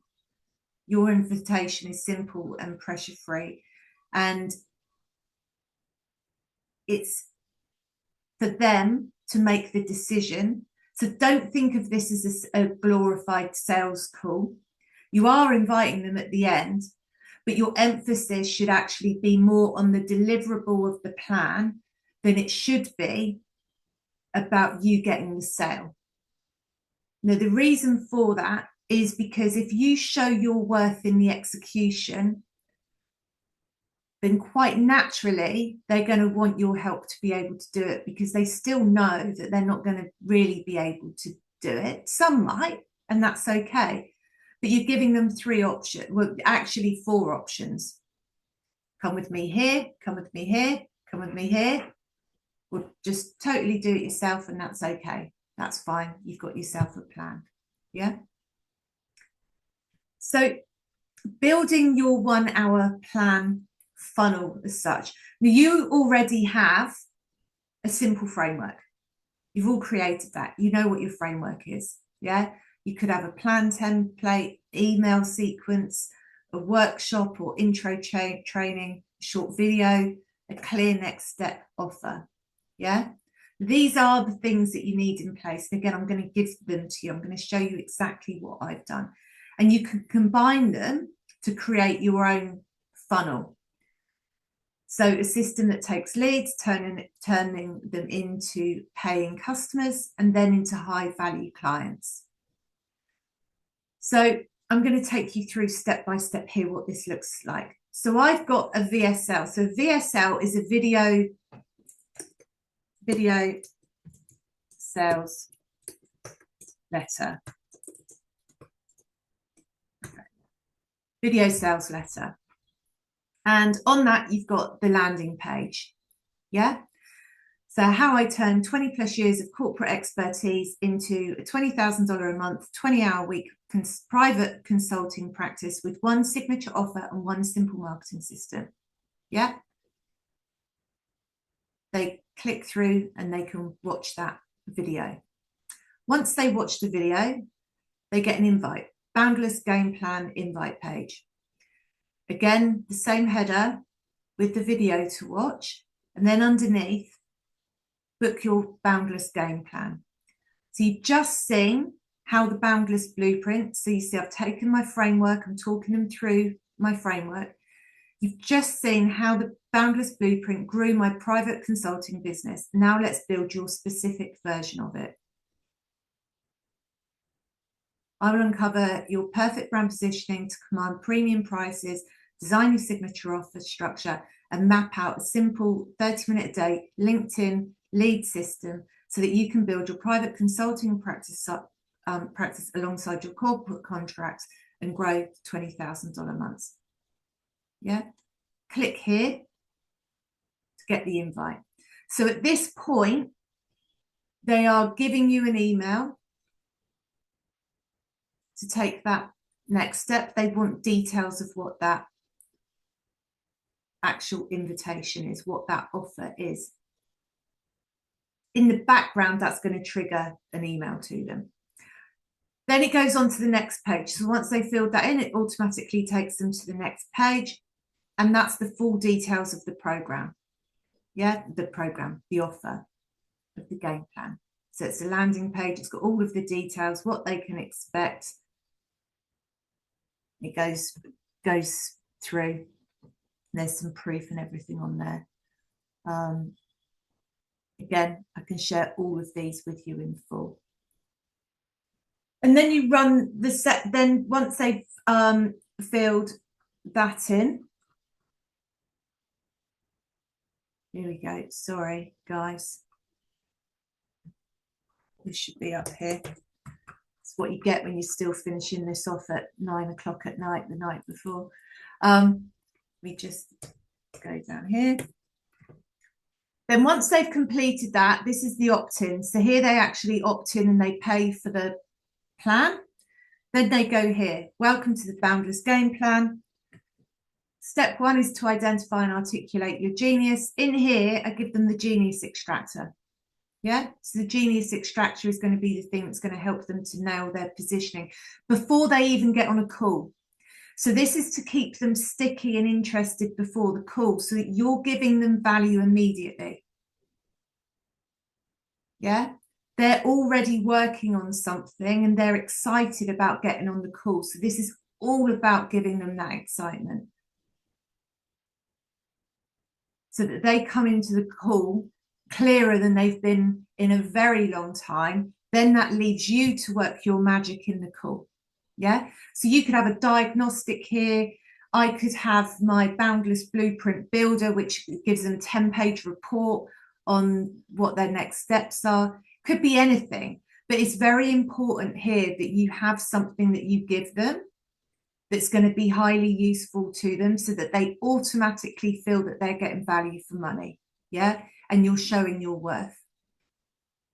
Then they can book in the call here. So they just fill it in, complete it. You can invite them into your community. So I house the Genius Extractor in the community. So again, it's another touch point. I'm bringing them into the community. They're going to be able to see in Classroom that there's all these things that they can't unlock yet, that they can't see, that they could be very interested in. Yeah. So all of it is a building trust. Every step of this is about building trust and showing your worth and showing your expertise. Okay. When you're in the session, all you're doing is going through your framework. When you think about your mechanisms, and this is where your mechanisms become key, right? So in the very first slide page, and you're doing this live with them, you're just talking around where you are, what your current offers are, how many hours are you working a week, how many hours would you like to work a week, what's your current income, what's your desired income. Yeah, so you're painting a picture of where they are right now to where it is that they want to be. So you're creating a gap in their mind already. Yeah. In one sentence, what does success like to you? So these would need to be your own questions based on your own, client avatar. Then you take your framework and then you start working through step by step, right? So this is my framework. I start going through mechanism 1, genius code. What your superpower is in what's your genius? Like, who are you serving? Who's your ideal client? Why are you doing this? What's the meaning behind it, right? So really defining them, what their genius is, who they are, yeah? And I go into the offer matrix. So once you understand your genius, so what would your next mechanism be, right? So the offer matrix, this is your superpower, your genius. Then you've got low ticket consulting. That could either be in a group format or that could be a one-to-one game plan format, yeah? And then you can come into my world either with an install or you can come in with core, yeah? And so this is the ongoing support piece, right? So for example, Miran's here, the rest of you are here, yeah? You still get access to all of these things. So that's the offer. You're building that out for them. So you're saying, right, okay, so I, for example, on a call would be, okay, what's your superpower? Yeah, so mine's, I've got the boundless blueprint. And then you're mapping out, or I would be mapping out with them, okay, where are your offers? Where are you going to start? What does that look like for you? What's the goal? Where are you going? And then the mechanism, which is the acquisition engine. Yeah. And this is the 6 steps that people need to go through for those 2 pieces to get to market in the right way. Yeah. So for you to actually fulfill your genius and for you to be able to deliver it in offers to the right people. And then this is how you actually get it to market, how you get it in front of the right people. And then at the end of it, you provide the options for the next steps for them to be able to implement. So you can do it yourself, and that's going to take you 5-6 hours a week. If you're doing it on your own, do it with you. I'll give you the tools, the trainings, community, weekly guidance, or you can do it in a partnership, and I'll personally work with you to build and install the systems for you. Yeah? So when you think about your mechanisms, it all becomes very clear. You see how everything just becomes so fluid. There's no surprises with anyone at any point. Yeah. And then at the end of it, you're filling this in with them as they go. So if you think about your mechanisms, all you're doing is filling this in as you go through it with them so that they can clearly see it. And you're developing this around them, where they're at. So for example, if they say to me, well, I'm already connecting with clients every day. I'm like, right, are you doing point 2? And that's the focus. Yeah. And then you ask them about installing the system. This needs to go now. And then what I've got for you here are the resources. So I'll give you the, you won't be able to see the funnel links because they're in GHL. So unless you've got GHL, you won't see them. But I can actually give you the funnels for them as well. There's the offer doc in there for you to be able to see as well. And you're going to be able to see the email sequence. So what I'll do now is I will put this in the chat bar for you. There you go. So in the chat bar is and I'll upload this part of the video as well into school. So you'll have it as a training that you can go back to. So I'll give you all of these pieces so that you can follow. So Neil, what's your question? Yeah, I suppose I had a what I call a BFO, a blinding flash of the obvious. And that is, I'm running webinars monthly, and that's, well, I'm going to consistently do that next year. Yeah. And the webinars that I've been running, it's probably, it's sure I go through my model and, explain what people need to think about and so on. But it still feels like it's a bit of a sales webinar. And I'm thinking that I could basically, and it's a free webinar, but I could basically use this game plan type of approach which I would normally do for a paid one-on-one session, Yeah. I could do it in that webinar. Like I could create a webinar around it. So it Yeah. would be, and to me, it would feel a lot more valuable rather than a sales event. Yeah. Yeah. So that was my, I suppose, yeah, light bulb. Just Yeah. your thoughts around that, I suppose. Exactly right. Yeah. Okay. Like Yeah. it, Because it still feels salesy to me. Like I'm moving them towards, because I've run these types of sessions for years with my traditional one-on-one clients where I have three levels, and I shared that yeah. document in my in the post as well. They're not 1 hour sessions; they're more 2, 4, or 6 hours, more or less. But it's $1,000, $2,000, or $3,000, and I find they've been super effective at people not wanting to commit to something ongoing at this stage, but this is the first step of what I would normally do with a client anyway. So Yeah. it's, they have a one-off, whatever level they're at. Some of the larger businesses will go for the $3,000 package because it includes a lot more. Um, and inevitably, then they move towards an ongoing coaching relationship afterwards. Not all the time, but Yeah. half the time, let's say. So it is definitely worthwhile. I haven't created something like this properly for my group program, and that's one thing I want to do. Um, but then taking that and maybe running a webinar, like a free webinar based off the back of that, then Yeah. I think that sort of all makes sense to me. Yeah. Yeah. So actually doing it as a kind of a group session rather than a one-to-one for people who like don't know you, right? It's cold, so say for example you have a $250 hour plan session or workshop, Mhm. right? If you were to do a group one for $25, say,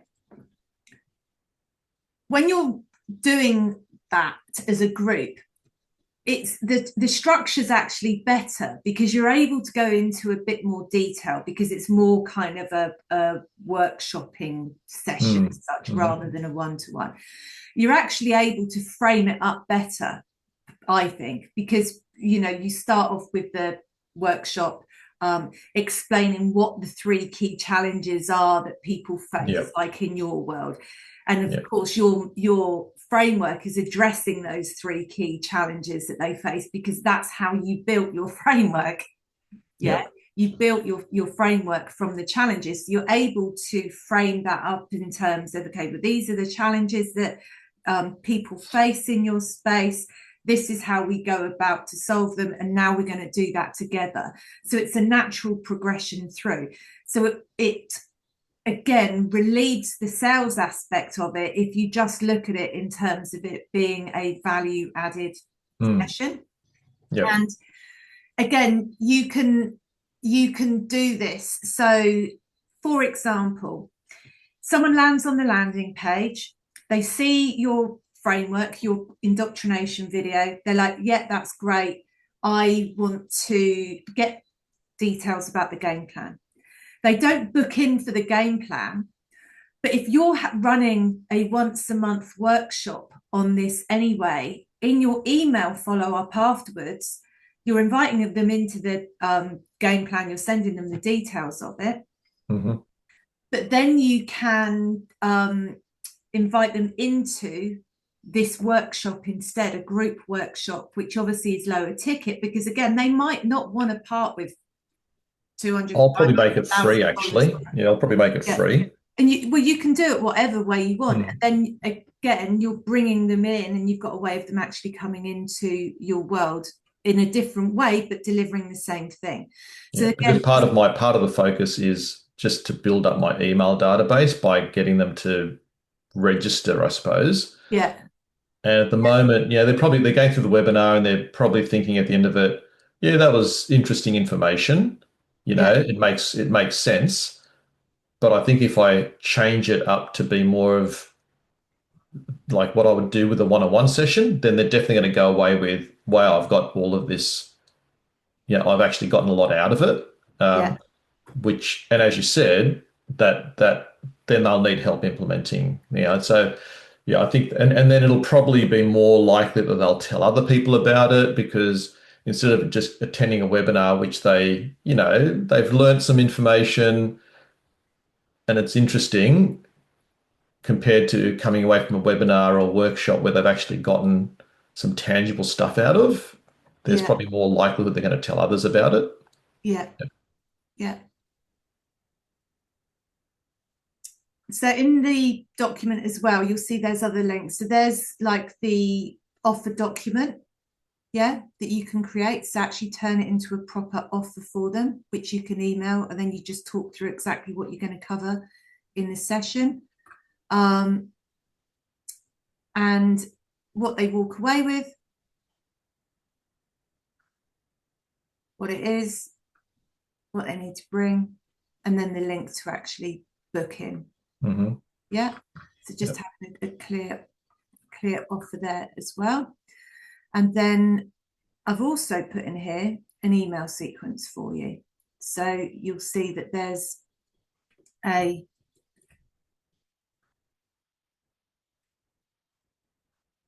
five-day email sequence. Yeah. So again, you can just look at that here, and that's got it all broken down. Yeah. So you've got that too, as an example. So any more questions on that? Everyone clearer now around what this is? Because I know I spoke through it the other day, but I didn't go through it in any real detail. That looks fantastic. Yeah, I really like it. Trying to think of ways I can adapt it to me, but yeah, I'm sure I can figure out some stuff that'd be useful. Yeah, thank you. Absolutely. Like you've got, those calls that you're doing down with those people that, contact you, and you've always said, I'd give it away for free at the beginning, right? Yes.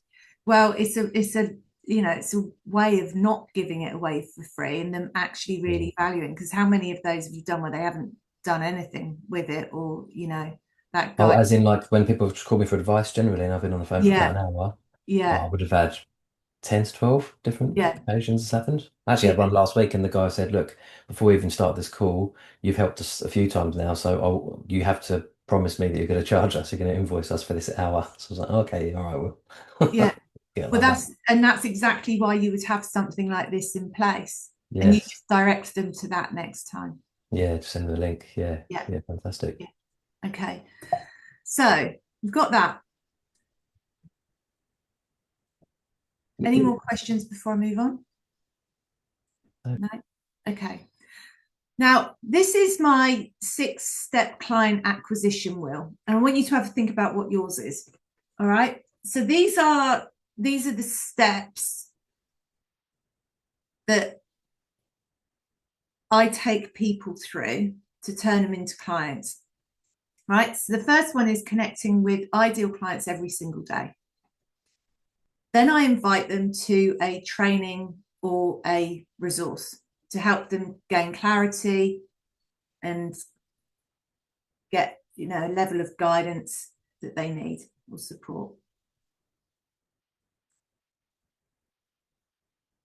After that, I invite them to either a workshop or low ticket consulting, which I've just taken you through. And then after that, invite them to become a client.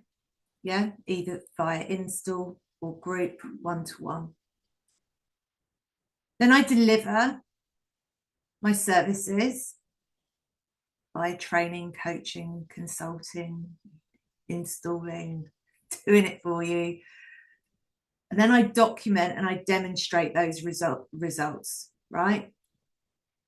So I'm documenting those results that come at point 3 and come at point 5.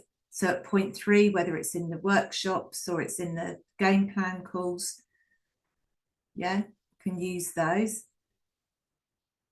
Or in the client working sessions at 0.5. And so that's my content. All of my content really derives from the stuff that I'm doing.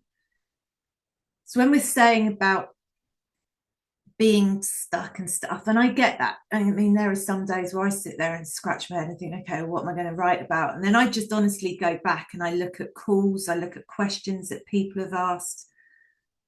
I go back, I think about where someone was at the beginning of their journey, especially what have been the biggest changes for them, and create the content through that. So you have a way of stop scratching your head, essentially. So that's the acquisition wheel. They're the minimum steps that need to happen. Now, obviously, there's a level of detail behind each of these in terms of what I do, but I want you guys to have a very clear, because all of this goes full circle on itself, right? Because this is about outbound outreach here, and then this becomes inbound here. Yeah, so your content, your outbound outreach, and then it becomes your inbound from showing and documenting the results, what you're working on, what you're doing. So all of this becomes just a flywheel on its own. Each of them, each step complements the other. So what would yours be so that you close the loop? What would be the minimum thing that you would do at each? It could be similar to this. It could be different to this, depending on your model and your preferred way of working. But I want you to have a think about that. Okay. Now, the other thing that I've got for you, and I know I'm giving you lots of stuff today, but it's important. I want you to think about your LinkedIn tracking. Now, you could do this for Instagram, whatever, right? But the majority of you are on LinkedIn. But I want you to be thinking about having a schedule. So Richard, Dan, you talking about, schedules and what have you. Now, if you take this from Monday, Tuesday, Wednesday, Thursday, Friday, Saturday, forget about Sunday, and you can write posts, for example, on a Monday. Your posts could be centered around a client pain. So starting off with how I helped Dan to develop a plan for LinkedIn in terms of how he can show up every day without it taking more than 30 minutes of his time. Yeah. And then these are the steps that we went through. This is what we went through, blah, blah, blah. Tuesday, client result or testimonial. So for example, Monday would be like top of funnel. Yeah. It would be more around that awareness, bringing attention to the problem that people are in, the challenge that they're faced with, and how you overcome it, like kind of cutting through some of those myths. Then you've got the next day, which would be a client result or testimonial, yeah, which goes, so imagine with your marketing, you've got top of funnel, which is all about awareness, you've got, and people who don't know you, kind of like a cold audience. You've got middle of funnel for people who know about you, know about their problem. They're a bit more problem aware. And then you've got bottom of funnel, which is people that know that there's a solution to their problem, but they haven't chosen someone yet, or maybe the person that they're working with, they still haven't solved it, even though they know a solution out there. So see, for example, Monday you'd have top of funnel, and then Tuesday you'd be going to the bottom of funnel. So you'd be picking people who are at a different awareness point, yeah? And you'd be talking about client result or testimonial, and then the call to action would be have this offer, yeah? You'd really like making an offer at that point. Wednesday would be how I do something. So this is more kind of personal. How I run a 4-day-a-week, 20-hour-a-week business, right? Just take them through the steps that I go through, like how I do it, what that actually looks like. Thursday, how and then you talk about one of your mechanisms of your framework. Again, you can relate that back to a client as well, or something that they've gone through, something that you believe in and why part of your framework exists. Friday, if you have a LinkedIn newsletter, it could be your newsletter promo day. Again, this is a great chance to gain greater reach and impressions because it's automatically going into the feed of your connections. And then Saturday can be something just purely personal about you. Again, allowing people into your world, showing people that you're human. Yeah.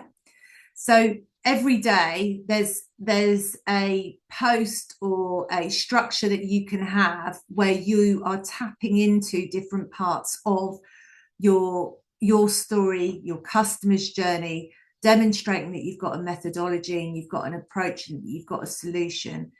Yeah.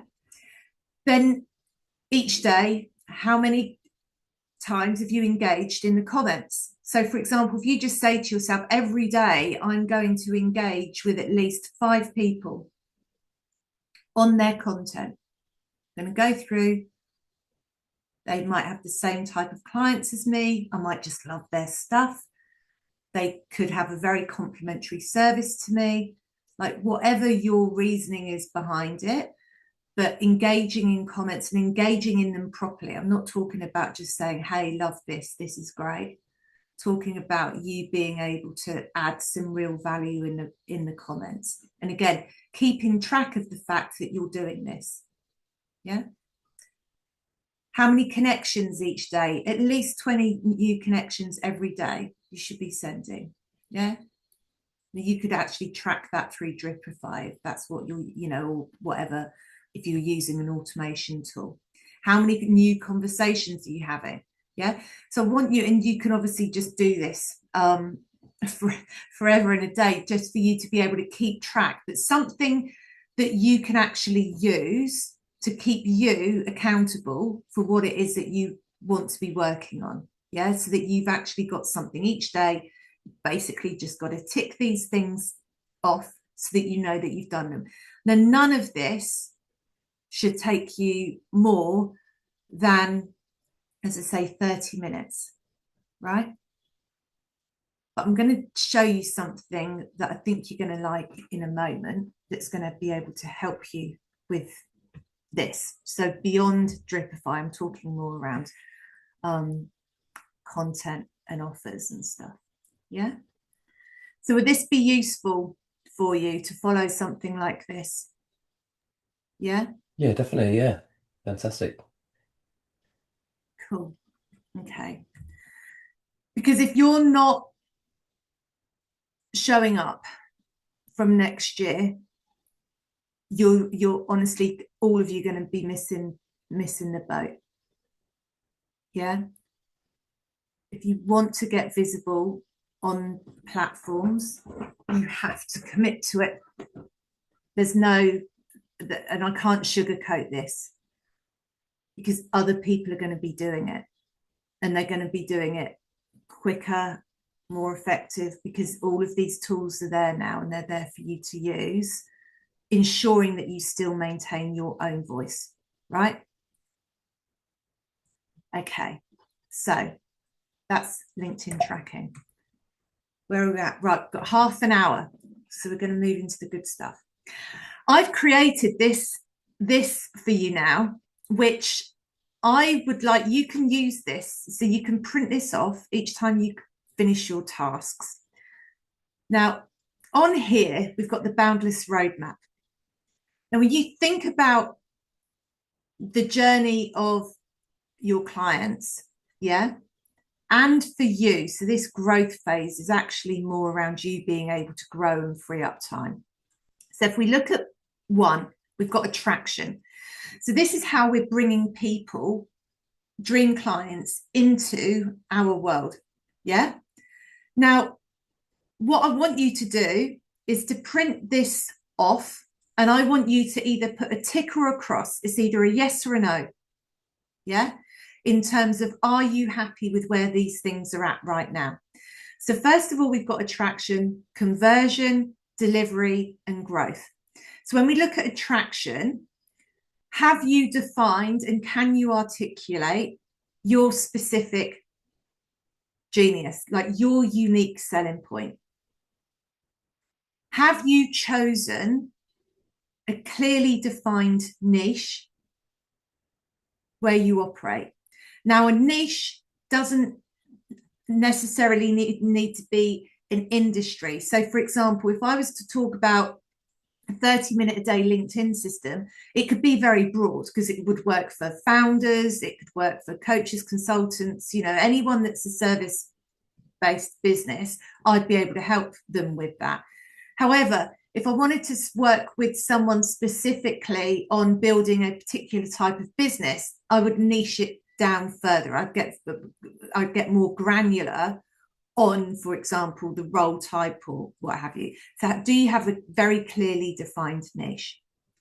Have you set up Dripify or a similar system for organic lead generation, automatic lead generation, so that you're not having to manually do things? Do you have at least one lead magnet? So one point of entry point. So do you have a VSL? Do you have a checklist? Do you have a blueprint? Do you have a plan? Do you have one thing, a diagnostic, a quiz, a tool, something that's going to be hugely beneficial to someone and they're going to say, yes, I want that? You've got a way to collect their email. And are you creating daily content? And when I say daily, let's go for 3-4 times a week. Are you doing that? So I just want you to put a tick or a cross against each of these. And when we look at conversion, has your LinkedIn profile been optimized? Do you have a very clear banner talking around your genius, your niche, what it is that you deliver, your solution? Do you have a way for them to be able to take that next step? Are you clear in every part of your LinkedIn profile, especially your banner, your headline, your about section, the link? Is that all working?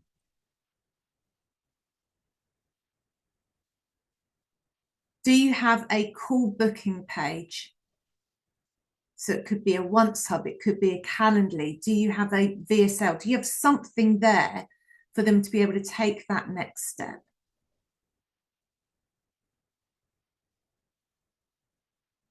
Have you set your price? Do you know the prices of your offers? Are you clear on what they are?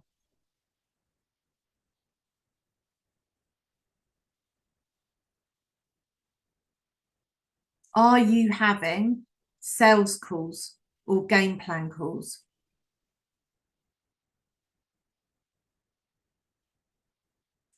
Are you able to take people in the DMs from a lead or to capture their email, essentially? Do you have a way of getting them to this lead magnet? So your profile should take them to the lead magnet. Yeah. And your lead magnet could be a VSL, could be a landing page, what have you. Do you have a way of getting in these conversations people to the next point? Delivery. Do you have your framework clearly mapped out? Do you have your signature offer clearly written?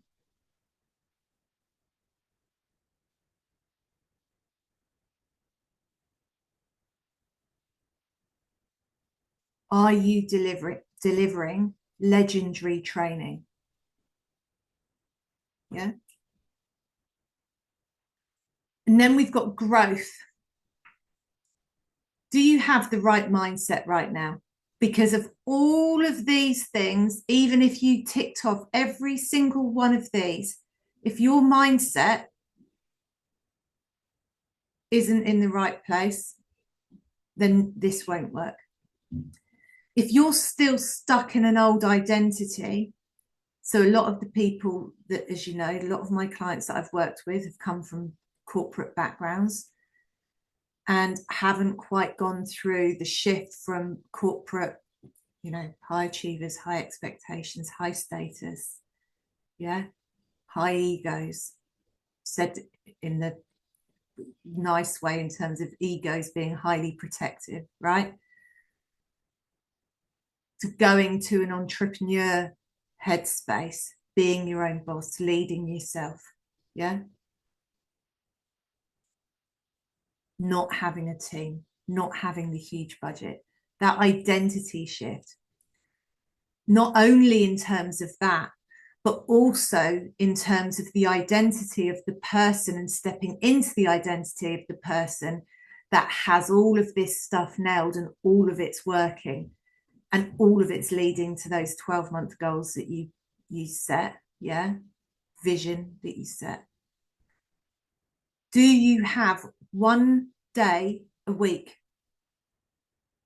to focus purely on this stuff? Do you have that day? Yeah. Because yeah, you can build a business, but you do have to be able to set time aside to do it properly. So do you have one full day to be able to do it? Do you have resources available? Even if you're just starting a new course or a program, do you have the resources or the portal method, a way of delivering these in place? Whether a school group, you could be delivering it through WhatsApp. It could just literally be a link to a shared drive on Google, right? Do you have a CRM set up and Stripe? So CRM, do you have a place where you're capturing emails, where you're sending emails out, where you've got your client, customer, prospect data? Do you have something that automates this? Because if you don't have a CRM set up, all of this will be much harder. If you have a way of taking payments that you're not there stressing all the time about, you know, someone paying an invoice, so it's just taken automatically. Again, these are things that are going to be hugely beneficial to you to be able to get this all humming and working, and so that you stop stressing and you save more time. So now what I want you to do is I want you to look at your sheet and I want you to look at where you've got the big fat X's. And so let's start with you, Kendra. Kendra, where have you got crosses on your sheet? I have, for the things that I don't have, right? Yeah. The crosses are yeah. I don't have anything in the conversion, really. I didn't mark any of that. Okay. Well, actually, no, I should have had actually I should have had a set my price. So I do have that. Okay. So everything else is you know, I don't have any of that. So that's my I think that's my biggest opportunity there. Right. Okay. So let's go to attraction. You're clear on what you do. You're clear on your niche. Yep. You've got Yep. a system of connecting with people. Uh-huh. You're creating content. Yeah. Are you? I don't really have a good lead magnet yet. Right. So this is where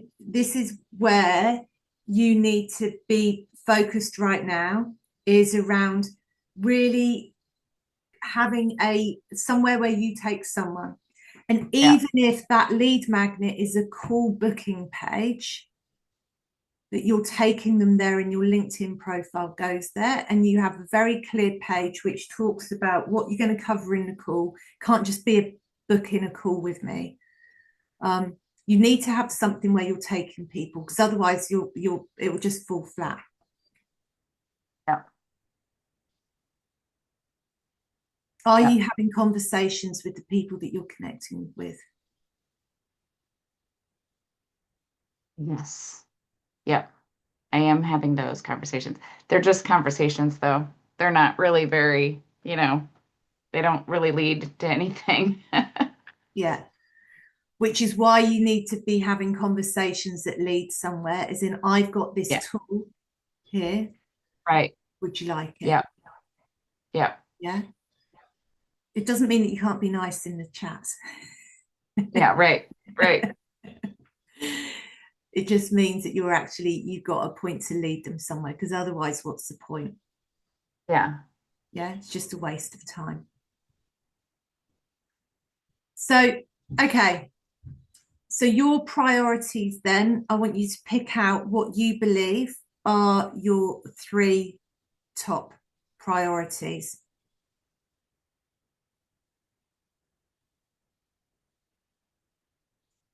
Not now. I'll leave that with you to think about. But I'd be thinking, get this nailed, your lead magnet.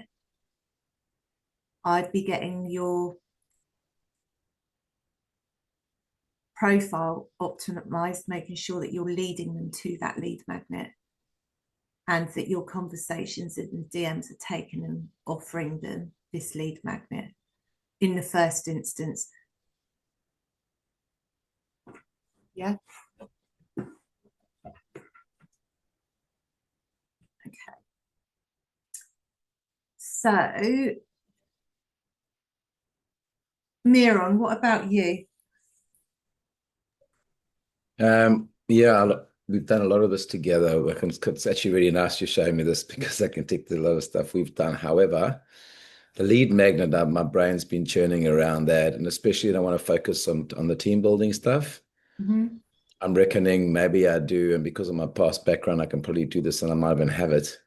Maybe like send them a one-page around team building ideas or how best to build a constructive team as Yeah. something like that, which could be a nice lead into, hey, here's a nice team building event for you. Yeah. What do you think of that? Good. Yeah. Yeah, and I need you show me a bit how to master DMs. I'm not great at that as well. Yeah. Because yours is so specific, then it's either a yes or a no. They're either doing events or they're not. The point is for you is to be able to try. I still believe that the newsletter piece for you is a good one, especially now you're going to be doing the focus more on the team building aspect, because I think that's going to open you up more in terms of a topic rather than just wine. And so that's a good entry point for you. So yeah, I think it's good. Yeah. No, thanks.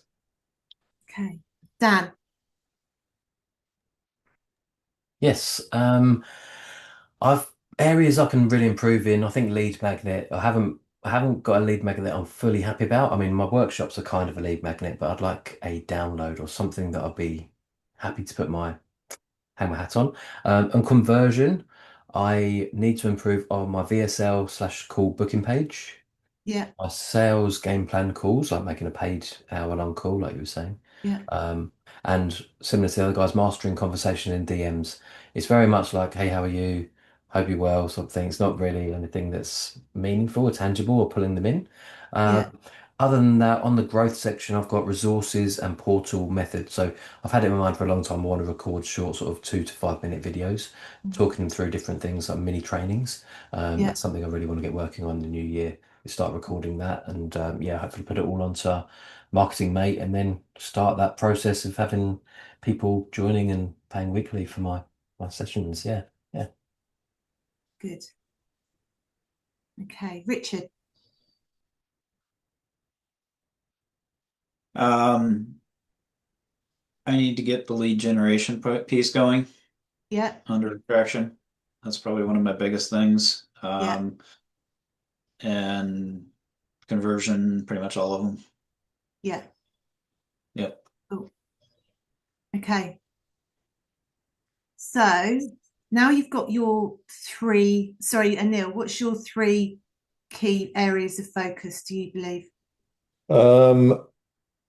Something that's not on there is probably more LinkedIn engagement. I think, I've got on my LinkedIn profile and Dripify, well, my version of Dripify and all of that. But I think that regular engagement.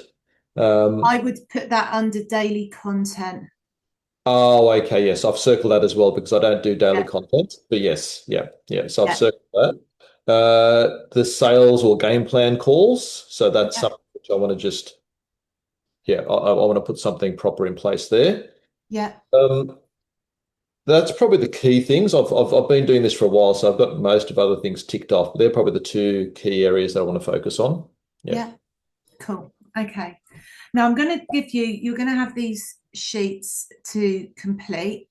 I want you to remember what your 3 key things that you've chosen as focus areas. Yeah. And these are what you're going to be working on in the short term. Yeah. And prioritizing them. Yeah. So what one comes first, really, where your focus is going to be. So giving it a project name.